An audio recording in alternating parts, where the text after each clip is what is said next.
Hello, all of my beautiful classmates. It's Corey. I just wanted to come before you for a couple minutes here to post my video. And I promise not to take longer than 3 minutes. I've tried this about 5 times now.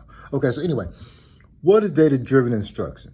And I'm going to quote unquote the text. It says data-driven instruction is based on a theory of actions that goes like this. Data collection can lead to a more deliberate and systematic analysis of student work, which in turn can lead to more differentiated approaches to instruction that highlight individual student strengths while working on their weaknesses, which can lead to a greater student learning.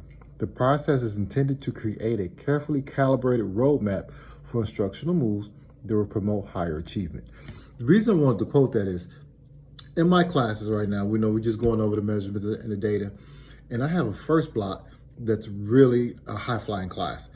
And that class right now is probably one of my best, is my best course. And I'm finding myself basing the data on that first block, and I was trying to carry it over to my third and fourth block. My third and fourth block are not quite there yet as first block. So by doing this activity, I've noticed that now I need to adjust even more.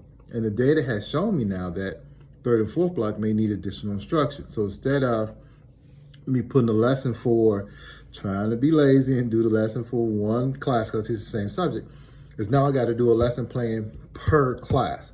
So I want to thank you for that, making me look at that. Okay, and so then the next question says, what are the pros and cons of using data? Well, and that's a prime example. Students work at different levels, and the high flyers will sometimes be waiting around until everyone else is at that level. So what I try to do is utilize those high flyers in the classroom as classroom leaders.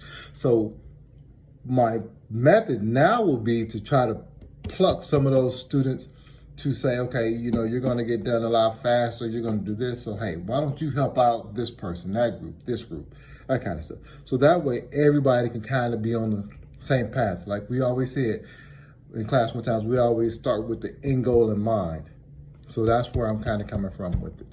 Have you used data instruction in your classroom and in your instruction? Yes. And this is one that really made me proud because I was able to say that when I first started out the school year, I was delivering my lessons a certain way and students were not turning it in.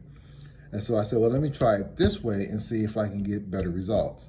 So when I tried it a different way, the third, fourth, fifth time, the third time worked, and more students started turning in the assignments. So the data told me right then and there to do it my primary way of delivering it, okay? Still try to do other methods, but that's my primary way of trying to deliver the instruction.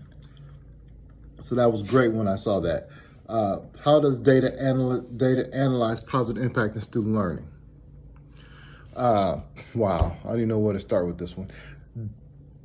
Data can provide what's called a snapshot. It looks at it real quick, boom, and it looks at it, and then you kind of move forward. And you can see where you are. You can see if you need to adjust.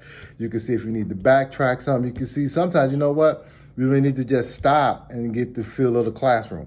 And that's what analysis can do. Qualitative and quantitative. I broke this down by using a Google Jamboard compared to an interview. I just did this in class the other day. It was great. Jamboard, boom, you get the results you need, you get the numbers. Interview is kind of slower, but yet you can build relationships that way also. So I kind of took it, both. So I'm about at 4 minutes now. Hopefully I had enough time to thoroughly express what I wanted to say. But most importantly, overall, I think using data, my past career, using data is one that really drove me to perfection, so to speak, because I wanted to make sure that I was using the data to do the things that were necessary. And then sometimes when data tells me not to do it, don't do it. I mean, it's just that simple. Introduce it a little bit and put it back out there. It's like, growing a seed, planting a seed. You know it's going to grow, but however, sometimes it may not grow fast enough. So like always, I end stuff now. Let's go blue.